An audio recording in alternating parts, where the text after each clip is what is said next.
আমাকে কেউ দেখেনি তো? ইমরান, আমাদের সম্পর্কের কথা আমার বাড়িতে সবাই জেনে গেছে। ওরা আমার বিয়ে ঠিক করছে। তুমি প্লিজ কিছু একটা করো। ওরা জেনে গেছে তুমি অন্য ধর্মের। বিয়ে করবে আমায়? এত কিছু সামলে কি করে? তুমি ওসব কিছু চিন্তা করো না, সাবধানে বাড়িতে যাও, আমি সবটা তোমাকে ফোনে বলে দেবো। আচ্ছা,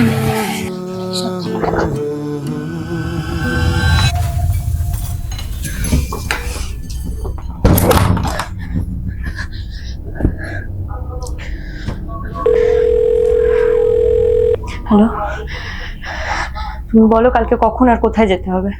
আমি রেডি। আমি এই বিয়ে কোনো মতেই করবো না। আচ্ছা তুমি শান্ত হও। তুমি একটা কাজ করো, কাল সন্ধ্যে 6টায় তুমি কালী মন্দিরের সামনে চলে এসো। আমরা ওখানে আমার বিয়েটা করে নেবো। ইমরান, তুমি মুসলিম হয়ে আমার জন্য হিন্দু মতে বিয়ে করবে? দেখো, কোনো মত আর ধর্ম আমি বুঝি না। কালকে আমি তোমার সাথে বিয়ে করবো, আমি এটা জানি। ঠিক সময় মতো চলে এসো, ঠিক আছে, আমি অপেক্ষায় থাকবো। আমি কালকে পৌঁছে যাবো।